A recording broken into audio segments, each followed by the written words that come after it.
Hello, welcome. I want to warmly welcome you to the second Arqus lecture on Digitalization of Cultural Heritage as Discursive Practice, mapping the museums and citizen-led initiatives in Graz and Novi Sad by Dušan Ristic from the University of Graz. This lecture is part of the Arqus guest lecture series, Critical Heritage Studies at Arqus, Concepts, Approaches and Findings.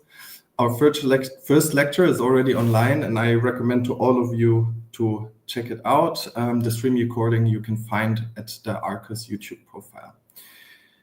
As has been sketched out in our last lecture, heritage studies is a diverse field, bringing together scholars from a variety of disciplines. The long history of engaging with cultural heritage, especially in the European context, has prompted a variety of debates. In our first lecture, moderator Steffi Marung highlighted aspects of the digital revolution and its role in providing new questions for the field of critical heritage studies. Wherefore, it is a pleasure for me that we will have the opportunity to engage more deeply today with the role of digital technologies and mapping for critical heritage studies in this lecture. My name is Vicent Schober, and I am a researcher at the ReCentGlobe Institute at Leipzig University, and I will be the host for this session. It is my pleasure to introduce our speaker, Dušan Ristic, for tonight's lecture. He is a sociologist and Marie Skłodowska-Curie Actions postdoctoral research fellow at the Department of Digital Humanities at the University of Graz. He also holds an associate professorship at the Faculty of Philosophy, University of Novi Sad in Serbia. He obtained his bachelor degree in 2006, his master's degree in 2009, and his PhD in 2015 in sociology at the University of Novi Sad in Serbia. In 2017, he was awarded the Gräsli Flex Scholarship by the University of Freiburg in Switzerland. In his publications, Dušan Ristic engages with the topics of discourse, biopolitics, or geoepistemology, bridging debates in the fields of sociology of knowledge, digital sociology, and more specifically, digital culture, heritage, and discourse. His most recent book is titled Granice Diskursa, English, The Boundaries of Discourse, and was published in 2018 by Mediterranean Publishing, where he engages with the often less clearly demarcated field of discourse. He has also recently published in Territory, Politics, and Governance, the Theme Journal, and the journal Sociologia. In his current project, DISCULTHER, Dušan Ristic engages with the process of digitalizing cultural heritage in both institutional and activist settings, exploring the innovativeness, discrepancies, and tensions that arise. The project offers insights into the potential of digital cultural heritage to mobilize citizens and foster intercultural dialogue in both Novi Sad, Serbia, and Graz, Austria.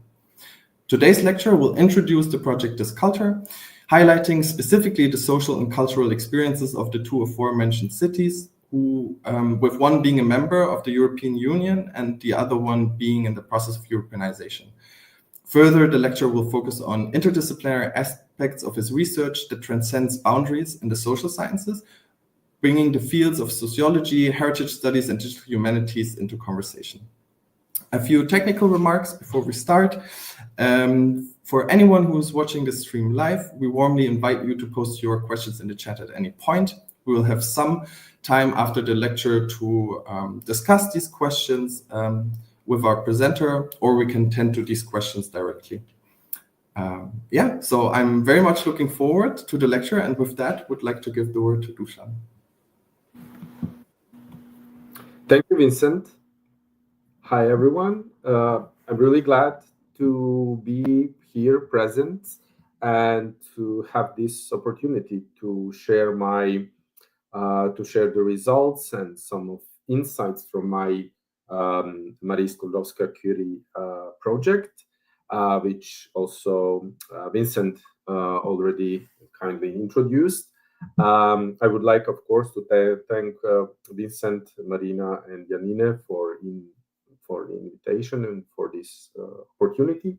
And I really hope that we will have time afterwards also for a discussion, since the presentation and the lecture I prepared for today, it's let's say it consists of two parts. One is I will speak just about the project and what I actually did, and the other part is actually a kind of or attempt of problematization, since already some papers and writings came out of this data, and now I'm also working on one that will come out of this, hopefully, presentation and problematization. So I would be actually thankful if some questions pops up and they emerge.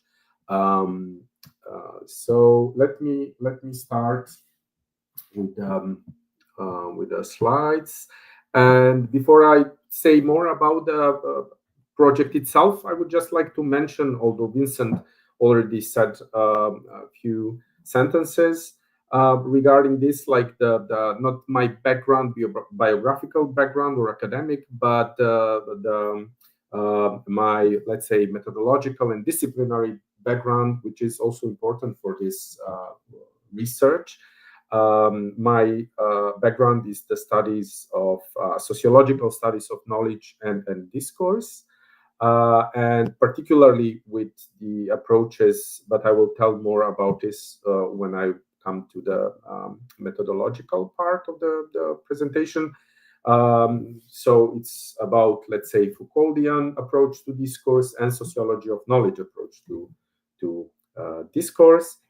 This research was and still is. I see now that it actually was articulated like this, interdisciplinary, and I imagined it, although it was a bit hard for me to go deep down in the critical heritage studies and use also the concepts and get more knowledge into museology itself as a field, although these fields are, let's say, I recognized the connections, of course, with sociology of knowledge, digital sociology, and some of these of my results and my thinking, how I approach the topic, I will also present today. So this project is actually the first or the general question for me was I was thinking, like, when I was designing this research, how processes of digitalization,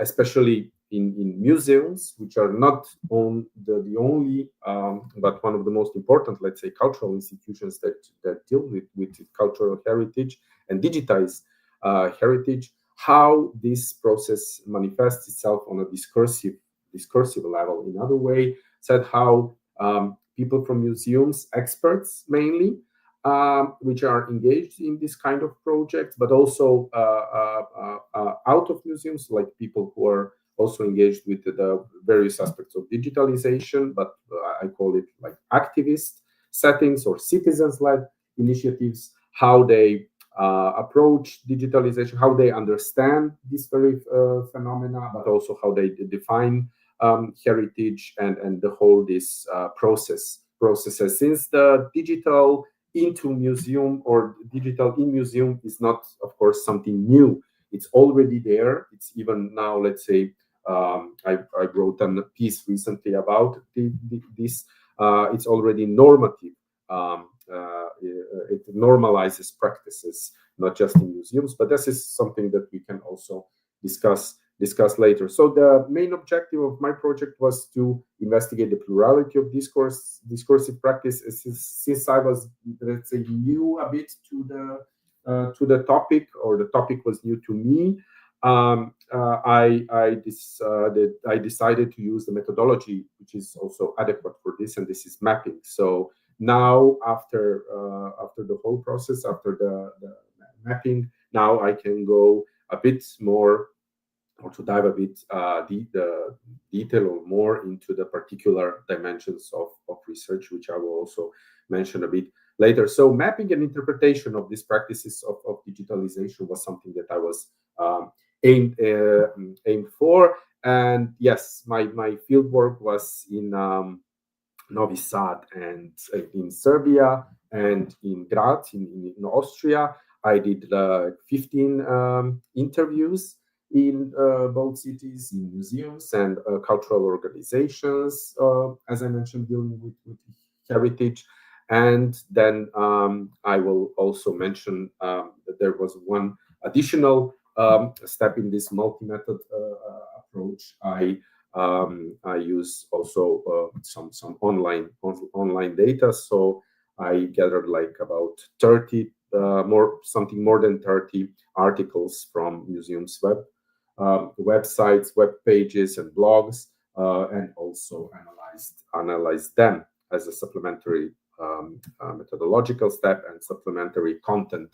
My main research question is what kind of discourses emerge in the museum practices of digitalization of cultural heritage, and my hypothesis quite general that the digitalization allows for plurality of discourses to emerge as part of what could be called legitimation or delegitimization processes in museums, like explaining why and what and how and so on and so forth.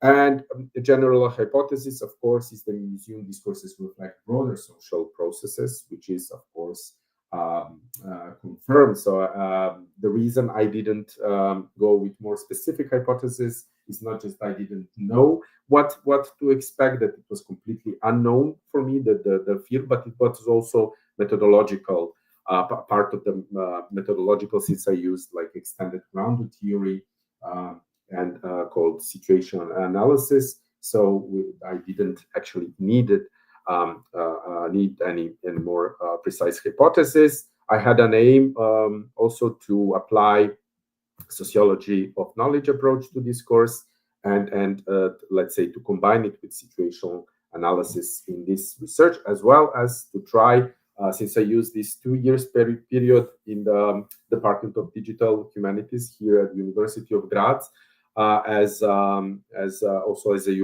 opportunity to learn more about digital methods, and in the end, I would like to apply it now in my research. That was also the aim. So now I will say some about. I will not, of course, go so deeply and detailed in all the concepts, but I will mention the concepts I use, basic theoretical concepts. I will say a few words about the methodological framework, and then I will show you some maps that I made, or graphs, and then in the end we will hopefully have some time for discussion and questions. So let me start with digitalization, one of the buzzwords, not just in theory, in sociological research, but generally, like it's used in different contexts and it has different meanings, of course. And generally speaking, when we use word digitization, we speak of the process of transforming data from analog to discrete data units or digital data that can be more easily moved around, grouped, analyzed, and so on and so forth. So data in digitization are transformed from continual to discrete, to be more manipulable, modular. We know it also from some earlier literature, like Lev-Manovich approach and the language of new media. If some data or sign is digital, it means that it has, of course, numerical representation. It's built on out of code, which is the basis of its flexibility, and is susceptible to algorithmic manipulation.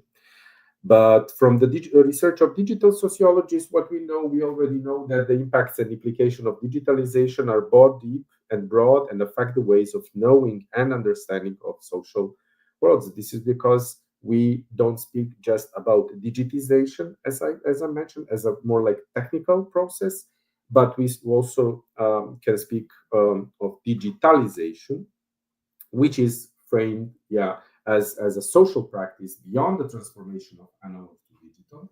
It is a social action and process in which different digital tools are used, and cultural heritage content in this context, recreated, managed, and of course, no less importantly, interpreted.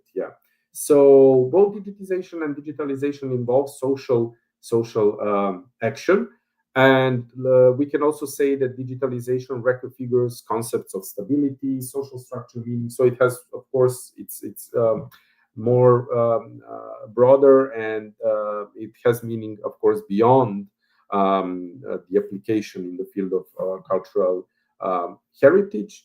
But this broader, let's say, dimension of changing the relationships, representation, and very experience and understanding of our social relations also influence our understanding of cultural heritage. So in short, to speak about digitalization is to speak both about social conditions and consequences of the process of digitization.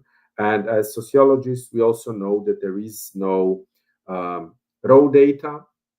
That's why sociological research of digital heritage, at least in my opinion, this is something also for discussion, is relevant. Like digitization of heritage is not just about what I mentioned as technical aspect, but it's about production of meaning. It's about the power relations. I would like to also mention and to speak more later. And finally, digitization always serves some ends and some interests, of course.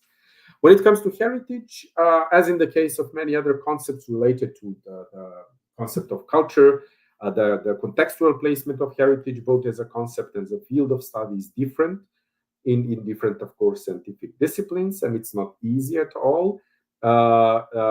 Diversity in disciplinary definitions stems in part from its different functions, and there are, of course, we know the different kinds or types of heritage, but also the question of presentation of heritage, its communication, interpretation, to which the later is given special attention in my research. So heritage is approached differently within and between cultures, and it's contested. This is something I think important along several different axes, and this is something I also can mention now, like my interlocutors and experts also very good recognize. Yes, temporal, spatial, cultural, economic, public, private, and other dimensions. I will mention it later, but this is something that I could also discuss, let me say, with my colleagues that I interviewed, in a way, researchers also working in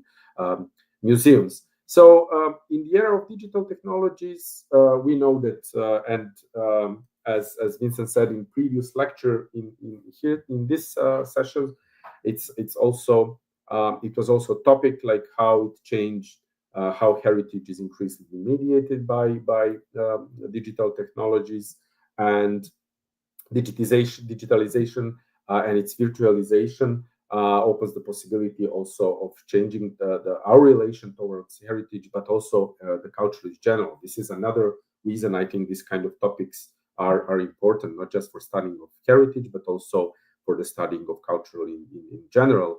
Preservation of heritage requires sustained efforts by governments, creators, publishers, relevant industries, heritage institutions, but also as citizens. And this is also something, this, like, let's say, participatory dimension, something I also take into account in this research. I will not go into many definitions regarding this, just to mention that what I also take into account in my approach to heritage is this the definition from 2005 in the so-called Faro Convention. This definition of heritage is interesting for me because it recognized that the heritage is a group of resources, so it gives a bit wider definition in what is inherited from the past and what people identify with, and also what I underline in this definition, independently of ownership. This is something that also popped up in my research as relevant, like the question of ownership, who owns the heritage, and as a reflection and expression of their constantly evolving values, beliefs, knowledge, and traditions. So this is something very important. When it comes to cultural institutions like museums, that was my focus. They can be understood as Bruno Latour at some point wrote like a centers of calculation, because I use this as because I think, like, museums actually select the objects, they collect them, of course, they determine what is worth including in the collection. They also, behind collecting, is also ordering of heritage, but also it's shaped by different kind of, let's say, logics. And in the museums, like, also, of course, digitize, classify, and present, interpret artifacts or heritage in accordance with specific criteria, including also, this is something what my interlocutors mentioned, of course, laws, procedures, different expert or professional discourses and practices, and so on and so forth. When it comes to digital heritage, just to say that it's, or then the question becomes even more complex, because it's an entanglement of physical objects, their digital remediation, and a set of information created to describe them, like the metadata, as Carlotta Capuro puts it. So, like traditional forms of heritage, digital heritage is socially assembled. It represents a non-objective construction of the past, and this is also something that's interesting from at least from the perspective of sociology of knowledge, this critical dimension and relation towards past. The third important concept, very elusive, of course, and broad as well, discourse. In my research, as I put here in the presentation, it's about production of meaning, of course, but in sociological approach, particularly sociology of knowledge approach to discourse, discourse is a kind of social action. So it's not just, when you speak about discourses in this research, is not about reading them or interpreting them as something that constructs social reality and reflects it, or just like mirror it in a way. The assumption is that actually discourses articulate social practices. So discourses are elements, but also indicators of social practices. That's why they are like here in this research in the focus. They can reveal what was interesting for me. For example, you will see later in the maps, they reveal positions of actors towards some topic or social problem, in this case, heritage.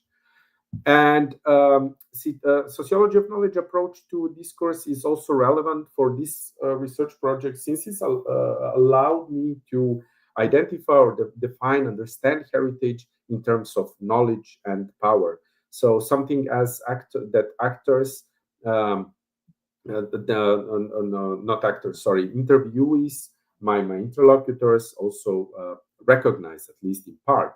But SCAD, sociology of knowledge approach to discourse, is not a method, but rather a research agenda, analytical stance, let's say, or analytical framework that I combine with situational analysis. So to point to this slide and to finish it, like I can say, the discourses not represent but co-constitute social processes. They are explicitly understood as historically established, identifiable ensembles of symbolic and normative devices, and they are situated in their nature. They are performed as discursive practices. There are, of course, a lot of problematics that can be opened now, like difference between statement, enunciation, and so on and so forth, which can be, of course, a part of our questions and discussion. But I would like to just move a bit forward, and to mention also, very important, actually, the central methodological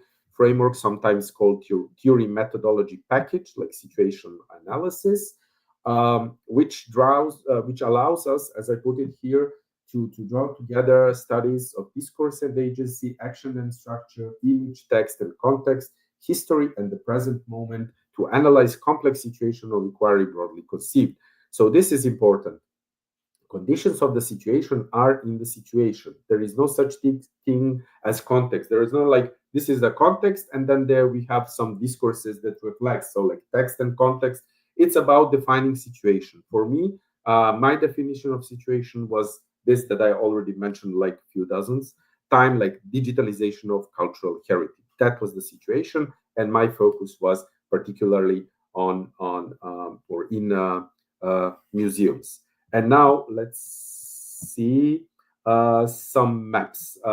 It's a bit, the letters are a bit tiny. Sorry for that. Cannot be. I hope you can see it, but I will not read the whole table or graph. I will just say what it is. Like, it's called order situational map, and this kind of map or the table, actually what we find inside and what is important, that this is a let's say first stage of research, or maybe second, because the first stage is something that I will not show now, but it comes as a massive situational map. So in this kind of research, you put on the paper, you put in your notes everything you think is relevant for the situation, whether you think of collective actors, human actors, non-human actants, or any kind of other relevant elements of the situation, be it spatial or temporal or discursive or implicated or whatever. I will just say or mention here that what is important for me, what was important, and my focus was these major issues that are open and discussed, because these major issues, or let's say topics, then draw me to related discourses that I identify in this research, like discourses of social change, discourses of social inequalities, generations, so on and so forth. Then we have the next step, analytical step. It are the social world's arenas map, also of course from the program of situational analysis, but it's also created of course before in the Anselm Strauss theory of social worlds and arenas. And it's this map actually, or graph, also recognized museums as you can see. It's also in the square, but also in the circle. And this means that museums are at the same time institutions, but also arena, as I put it, arena of discussion, because in museums, people or citizens meet with experts. They can see exhibitions. Also, museums are places where different kind of other activities, except exhibitions, are organized, like workshops. They are also places where different kind of discussions and lectures emerge. So museum is at the same time institution, arena, and social world. You can see also in this map other elements of this or worlds that are identified also within my research. Then we have a relational map, which is, this one is quite simple or simply made, just to point out how discourses of digitalization and to what are they related, like in my research, what it shows, like they are related not just to museums but also to other institutions from the so-called GLAM, like galleries, libraries, archives. Then of course they emerge in social media. Citizens also articulate them. They're related with international bodies and politics, like EU, but also states. Then on the local and regional level, governments, of course, which produce, let's say, different kind of strategies and policies regarding digitalization, especially when it comes to works on museum and so on and so forth. But they're, of course, relating also to and have their global public. And in this map, so-called positional map, so it's not the point is to identify positions taken or not taken. This is also something that's interesting to think about in this kind of research, like what positions are missing there, what are not just what is to be found there when you research, but also what kind of position we miss there. Because sometimes especially when we think about dimensions of power, then we can see or conclude that some positions that are not taken are maybe silenced positions, not because people don't know how to tell them or do not want to speak about them, but because they are like forced not to speak about some topics. That's of course broader question. So we can see in this graph with two axes. One is digitalization, the other is cultural heritage. That what kind of discourses are identified. So of course, experts were speaking and activists about heritage protection, preservation, heritage promotion as important. Then participation of citizens and social inclusion, of course, also social change brought by digitalization. Then dimension of Europeanization when it comes, or particularly when it comes to cooperation between institutions and organizations, cultural heritage. Of course, there is also a dimension of social exclusion and the question of access to heritage, and the question of sustainability. Especially, this is also very interesting, like how to make this whole process of digitalization in this sphere more sustainable, not just like, let's say, project based or open, and not just to citizens but also to experts in a long term, and of course cheaper in a way, because digitalization projects are very expensive, especially when it comes to digitization part, the technical part. Then when I got this part of results, I decided also to go online and see some additional data and get some more data, not just to check the previous ones or the results, but to see if there is something new to emerge. And the first idea was like to use mixed method approach, and then to use this like qualitative data, and then to go online and analyze more documents and more data, like not like 30 something articles that I ended up with, but like hundreds or even thousands of documents, which was time was not possible, but still there is a possibility for me maybe to do it later. Anyway, this is then a multi-method approach in which I used this software called Voyant Tools. It's an open source software, and you can upload the text data you have. I put it all in one document, and I then uploaded it, and then I did a bit of let's say exploratory analysis. You can see here the word cloud, and then some groupings. I also focused a bit on collocation analysis.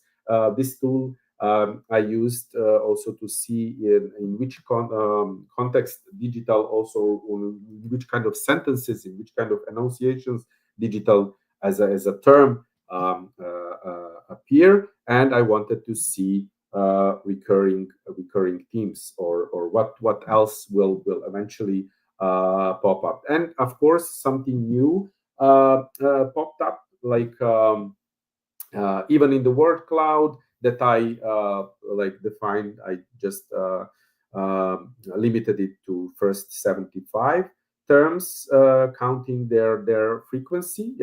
So I recognize the importance of strategy of digitalization, digital city, digital Stadt, workshops also, and different activities promoting the digital heritage in museums, something that's called or mentioned as a Lebenswelt, like life world, was also interesting to me, because it introduced me to the social change and the digital culture dimensions. Anyway, I then after this made some kind of also a table just to see the frequency of words used together with digital, and to potentially identify something like these digital stones that I put in red was a bit strange. Of course, it was one exhibition that tried to digitize stones, and then I just like went to close reading, as it's called, and then checked like what kind of collocations and syntagms were used with digital. And what I also then did, I did a bit of correction to my maps. As you can see, maybe, hopefully, it's the letters are font is quite small, but I put in red like the new dimensions of research that popped up in my research, which then opens a possibility for new spaces of analysis. So, for example, let me just mention related in this field of related discourses on the right bottom right, like social change, but also crisis and efficacy versus freedom, yeah, as something that's interesting when it comes to discourses. Then Museums for All. This was a particular, let's say, action program. Digital life roles, as I mentioned, but also what was mentioned though earlier in the interviews, this question of digital strategies and policies and so on. But in this online material, especially in the blogs that I read and downloaded some of the text, I saw that it was really something relevant and important. And let me just continue with yes, in this in social worlds arena, they're extended with two more digital natives and also personal histories, no less important when it comes to not just to digitalization, but also in digitalization in museums. That is also an interesting question that I discussed also with my at least some of my interlocutors. And digital culture as the whole, let's say, field where discourses of digitalization contribute or emerge or relate to different kind of practices.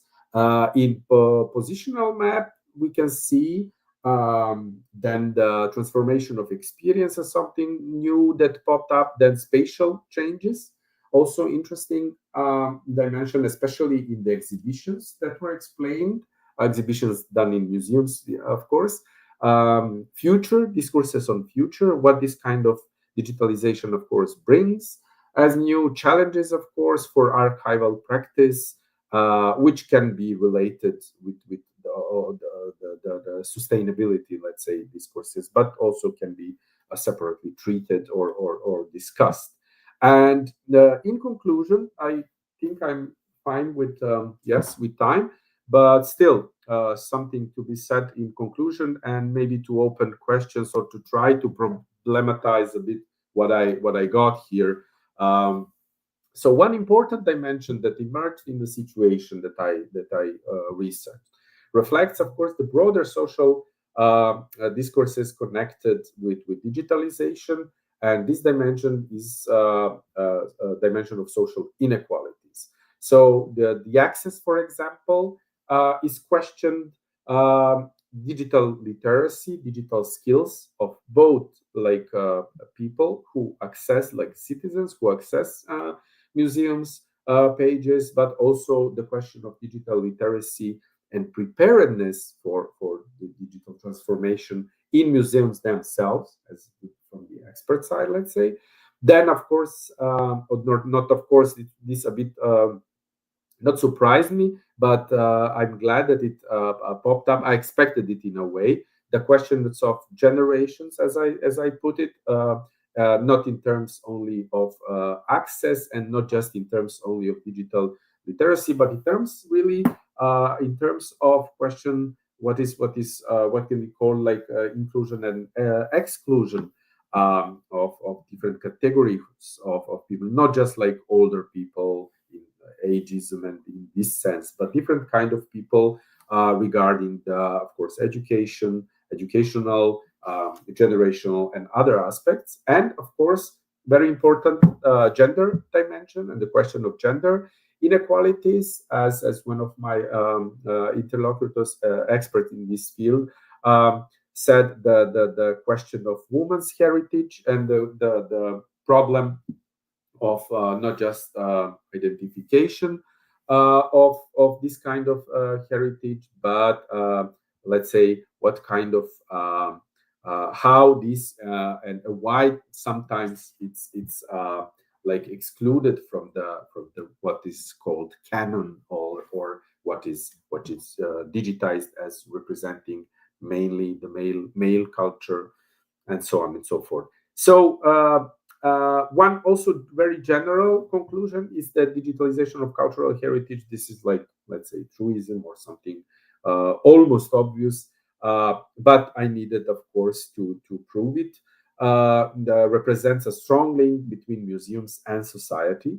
And although digitalization or digitization often starts in archives, libraries, of course, and then in museums, this is not about the questioning the merit of museums in the process of digitalization, of course, but it's important because museums, let's see, that's at least was my reason to go into this kind of research, because it seems it's the complex that museums, I'm speaking now, as complex, or we can even say assemblage, that is also about communication, not just with citizens, but between cultural institutions, then also with wider society, not just about heritage, but also about culture.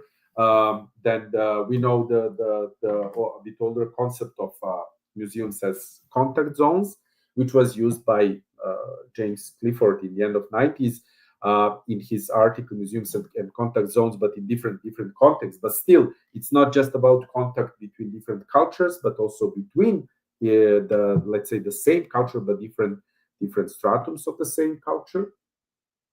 And of course, of the role of museums as arena, as I put it in one of my slides, in fostering dialogue and understanding.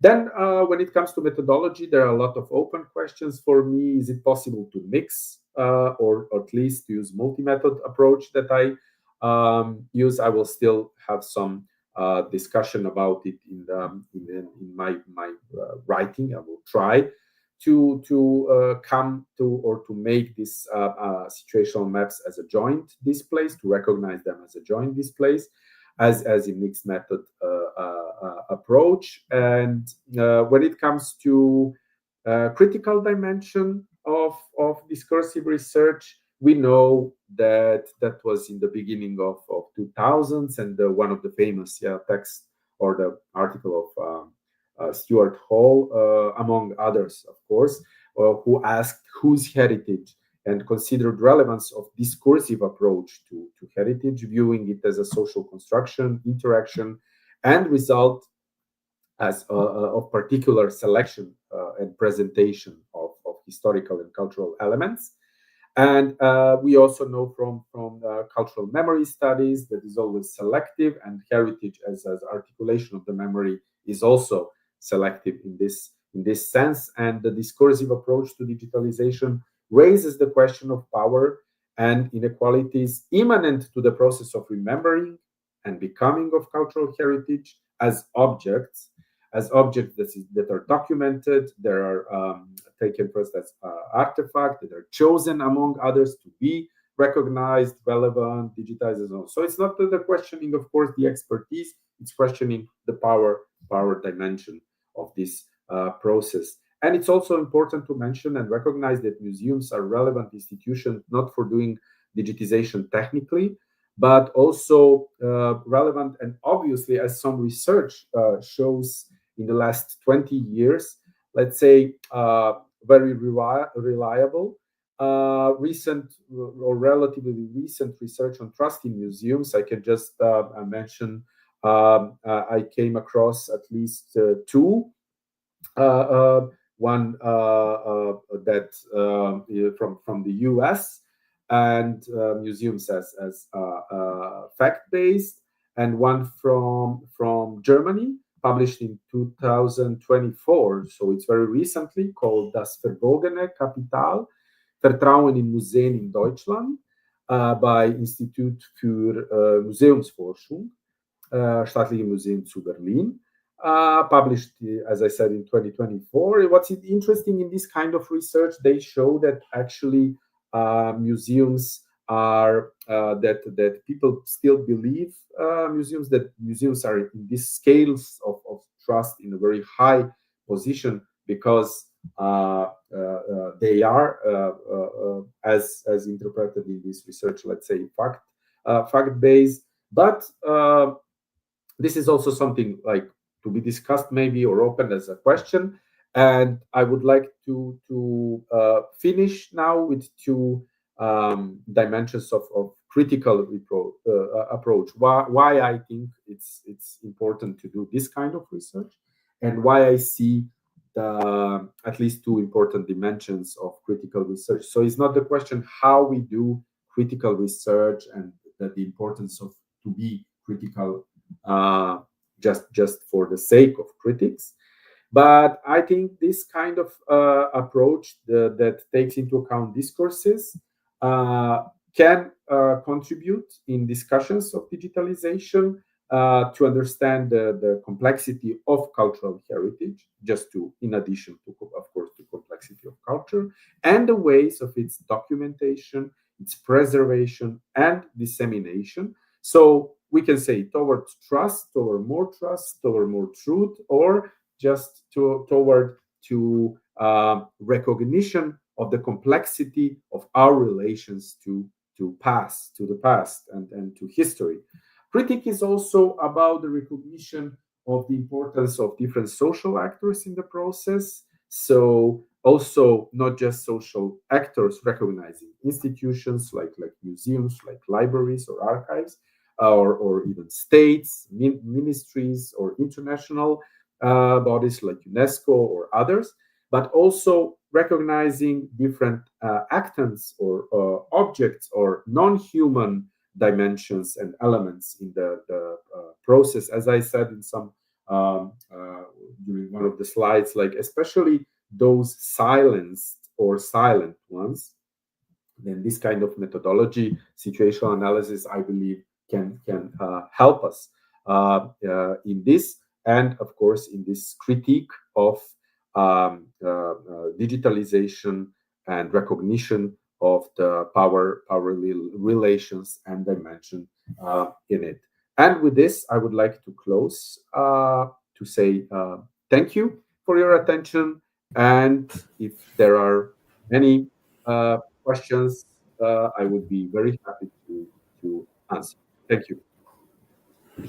Well, also, thank you so much from my side. I think that was a really, really interesting and fascinating talk. I learned a lot.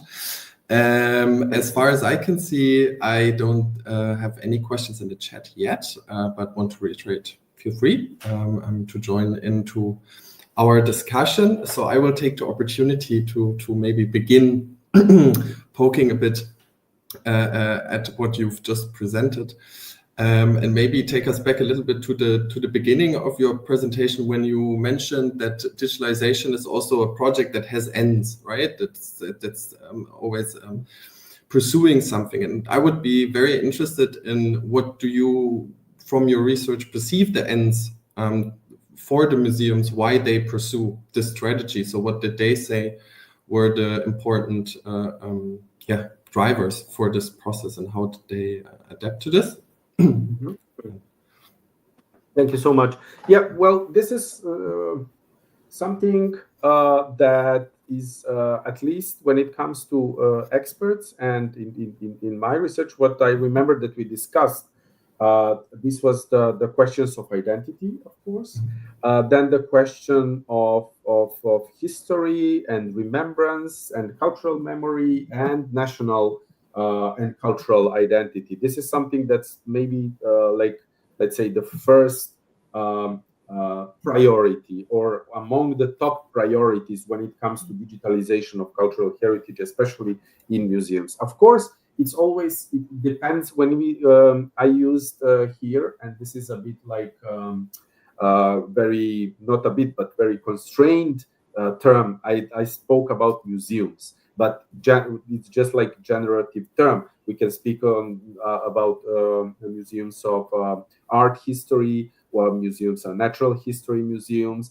and other very broad spectrum of also state-owned but also private museums, those that have different kind of exhibitions. I also did a research on some of these, what is called like virtual museums and open air museums. So in these kind of then institutional settings and practices, different questions emerge as relevant, different priorities emerge as relevant, as well as in the cultural organizations. Because, for example, what I learned from activists in the field, that they also, among them, a lot of them, basically all of them that I met, are experts as well.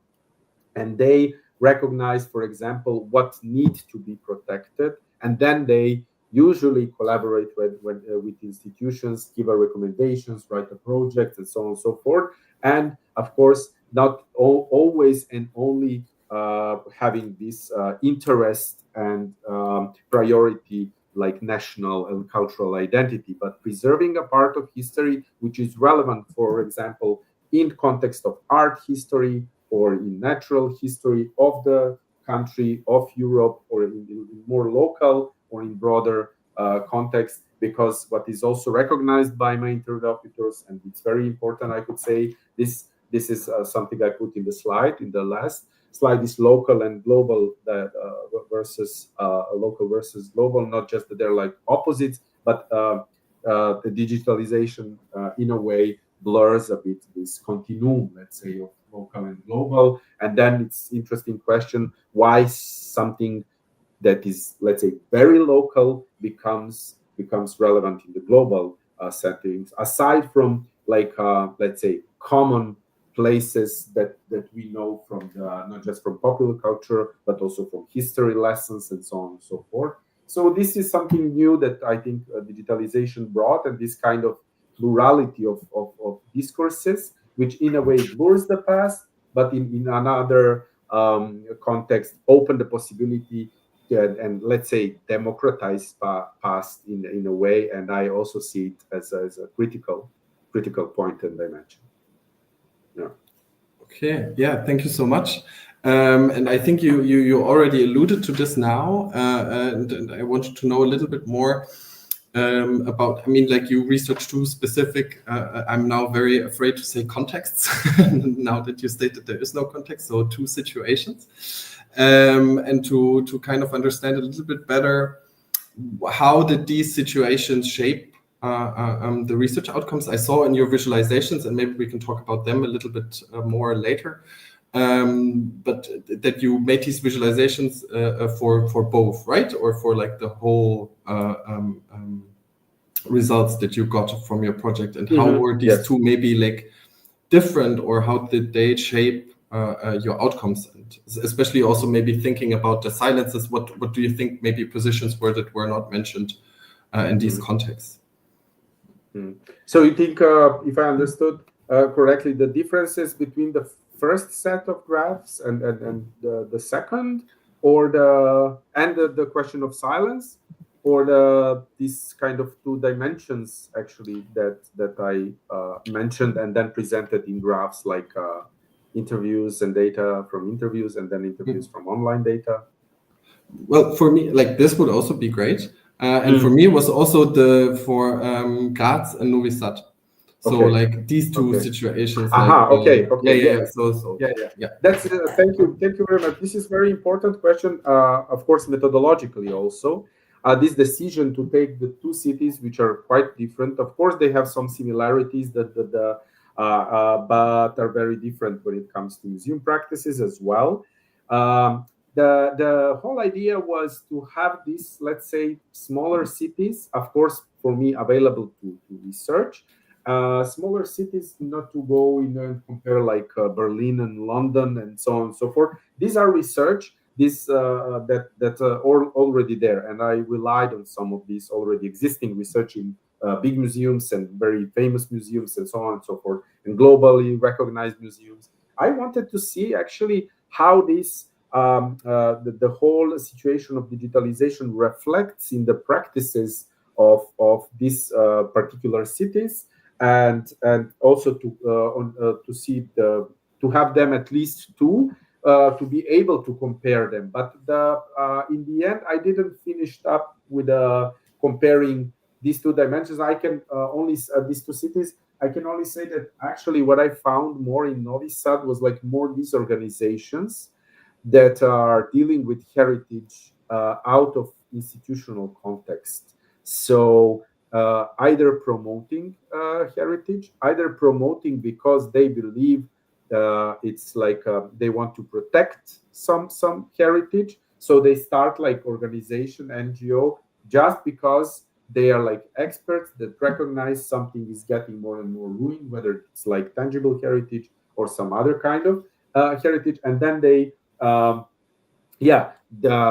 the research, promote the heritage, also communicate with institutions, local governments, and so on and so forth. And I can say, really inspired with their knowledge, with how they approach heritage. I didn't want to put my hypothesis on them, like just to check whether it's proved or not. I wanted to learn also from them and to see what kind of discourses emerge.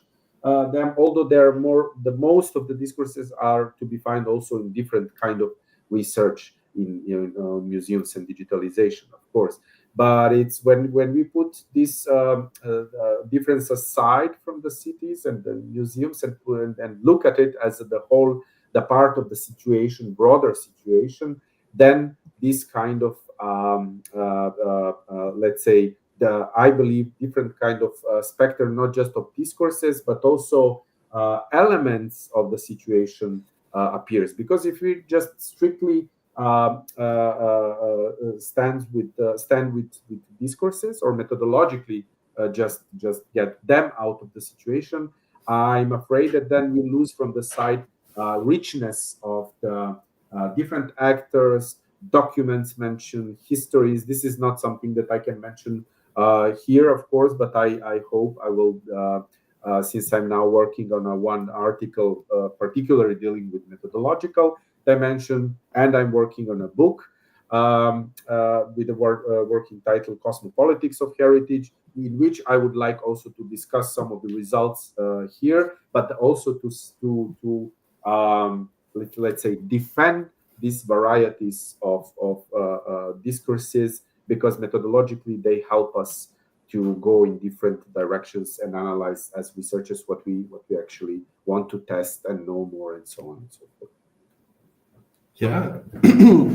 Yeah, that's very interesting, especially also now maybe moving a little bit more towards your methodological work, which I think is very impressive, especially trying to combine all of these different tools, perspectives, and so what I would like to know, and also at this point reiterating, if you have any questions in the chat, feel free.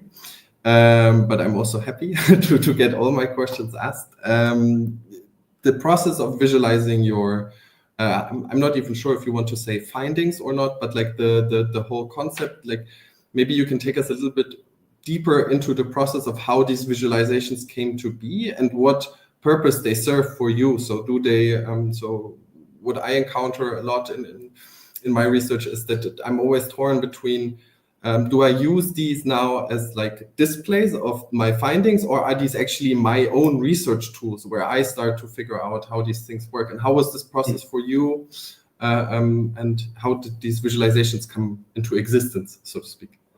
Yes, thank you. This is a very important question, because I missed to say it more precisely and to refer, because I have references at the end of the presentation, to say that actually situational analysis, as a kind of, as I mentioned, extended grounded theory, has its own procedures of analysis, and maps are the main analytical tools in this kind of qualitative methodology. So Adele Clark, who started, who was let's say pupil of Anselm Strauss, Corbin and Strauss, and so on, in this grounded theory, developed this, after this grounded theory developed this program, started in 2005, the book called Situational Analysis. But then in 2018, it was also, it started with three kind of maps. Relational maps are added a bit later, like in 2018. And I can also recommend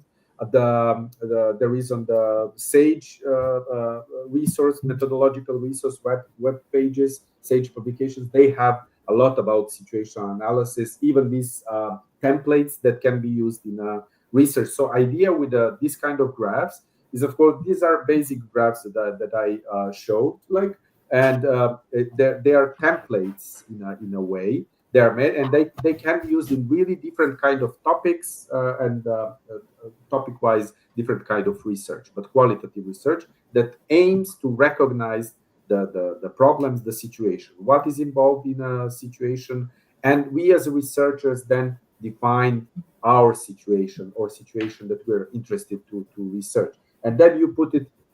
Although I can admit that I'm still using, which is more like related to grounded theory, I'm still using coding a lot, and I do code when I'm after I do transcripts of the interview. I like to do everything by myself, then to be sure that everything like I read, I didn't miss something. And this kind of graphs and maps are like notes, like making notes during the different steps. So one interesting things I didn't show is this messy maps, and I like this kind of approach because of at least two things. One, messy, we usually like to be very strict and to have everything very precise, and not to admit that things are very messy actually when it comes to research. So this kind of methodology also take this not as an aim of itself, but recognize this messiness of data. And then also this kind of maps allows a researcher to be present in the map, to also to have its researcher's perspective visible in the maps, if there is like explicitly need for that or not. But still, also besides what is mentioned, what you asked, sorry, I didn't respond to this in the last question, the question of silence. This is also, let's say, the critical dimension of situational analysis, as I see it, especially when it comes to research on different kind of power relations. So possibility to see what kind of discourses are not there. This is something that in my research I still need to work on more, like to recognize not just what is not said, but then to think comparatively, like what is said, why is this said, what is not said, and so on and so on, what could be said more, and so on and so forth. So basically, this is like procedural. Making maps is a bit of procedural analytical steps that comes out of this approach. And then I try still to, because I believe in this kind of synergy between qualitative and digital methodologies. I'm also doing now, but this is another project in which I also mixed discourse analysis and topic modeling, which is more like quantitative or digital approach, just to go from what is called close reading, recognition of discourses and problems, to distant reading, especially when you have a lot of data, documents, and so on, and then coming back to see what these sources offers us. Yeah, thank you so much. And that already answered another question that I had about reconciling these complexities of like working with qualitative data. I think you illustrated very well like how complex the fields were that you were engaging with, and then coming back to a more quantitative, more or a distant reading perspective. Like I'm trying to reconcile this. One more question I would have. Then but maybe you can also talk more to like these like mixed methods challenges that you encountered. But also I would be interested in this iterative process. You showed that you changed your table after you had some findings, and is this something that would continue? And maybe also speaking to the distant reading approach, maybe thinking a little bit in the future now, as you said. How would you envision this to go further? What do you think? How would you build on this work that you already presented here? When it comes, it's really like I couldn't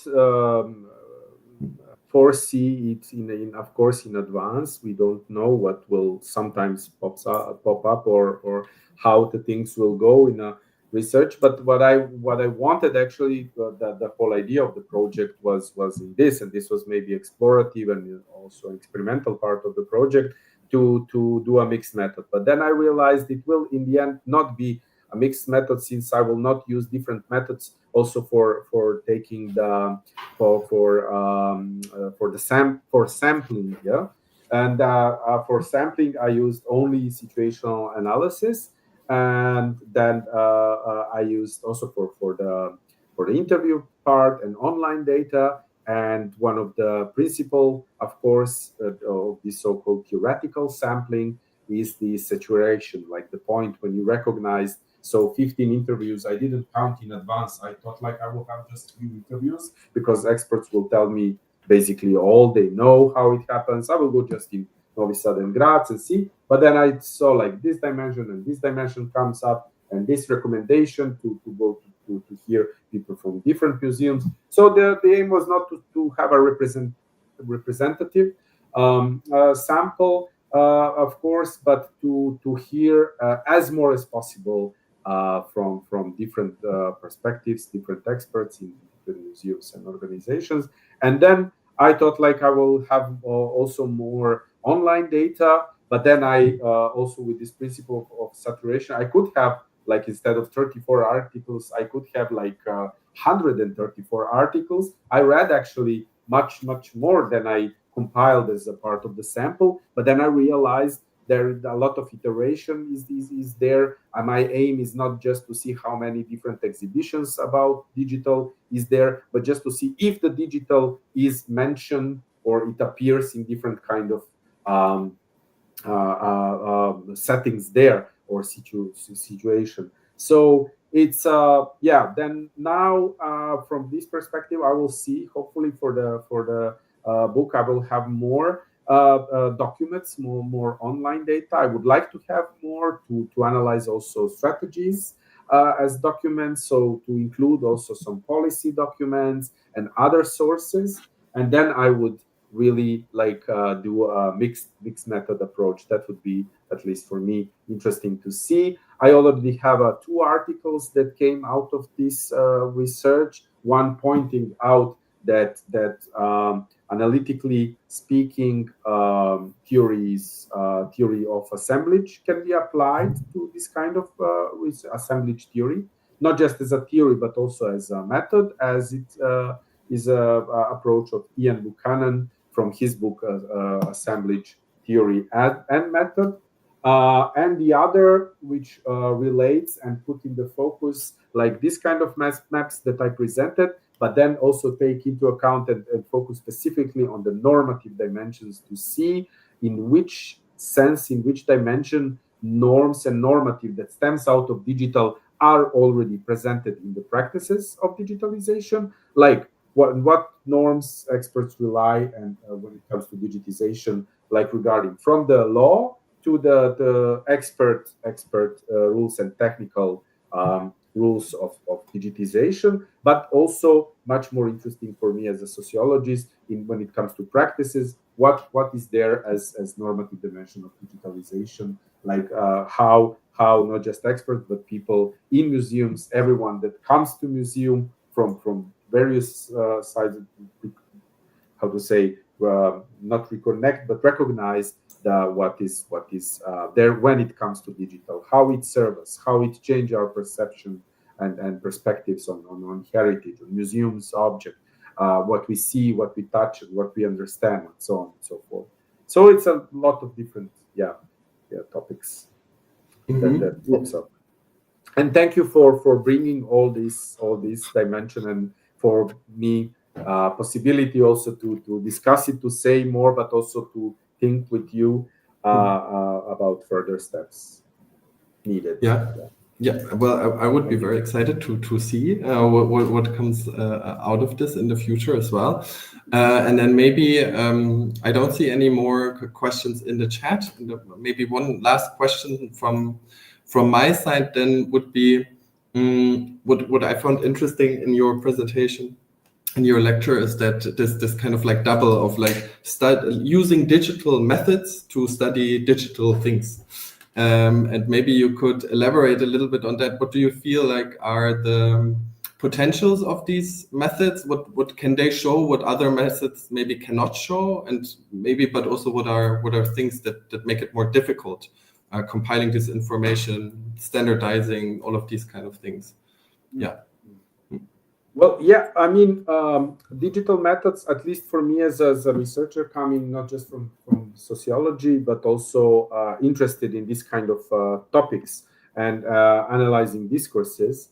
I believe that rather focusing just on, let's say, what is frequency, what is number, what is number of something, is like, I believe they enhance our ability to identify in this case, diverse discourses that emerge. So it's if we use numerous sources and they today have them available, thanks to the digitalization, thanks to the big data, thanks to the production of a lot of data, basically. Then the idea is, why not use tools that are already there, that are developed and used, for example, in digital humanities, also to see what new possibilities in research terms they bring to us. So I believe already digital sociology as discipline that emerged at some point brought this point vaguely maybe or generally speaking, brought this point out that at some point sociology transformed not from sociology of the digital to digital sociology. So the terminologically, like, there is a difference, like, because why? Not just because we now have some subject we call digitalization or digital data, but also the tools we use and the questions we open also changed and can change thanks to the new tools we have. So it's not just about as I said in the beginning, at least for me, not just about frequency, not just about numbers in the sense, okay, now we have thousands of documents. The question is always what to do. There is always this importance of our research question, what to do with these thousands of documents. If we are able to recognize some patterns that could not be recognized when we do close reading, why not go there? And there are a lot, of course. I'm particularly interested in what is called topic modeling, like applied, a kind of application of machine learning, which is also, there are like different kinds of topic modeling. This what I presented in Voyant tools. Idea is also there, although it's very, very simple. It can be used. This is also good. There are a lot of tools you can use as a researcher. You don't have to have the knowledge of programming. Of course, there are more complex tools, which also requires a bit of that. But with the development of large language models and AI generally, also for research, it goes I would say, fast in that. That just then the question is what we actually are interested in and what do we want to know. My only, like, what I'm standing, let's say, for, and what I believe, it's good to recognize that there are a lot of tools which are useful, so we cannot like neglect them and say, like, we still don't need, we can do some, let's say, additional. Okay, of course we can, but then it's the question of the scope and the possibility to recognize what's happening around.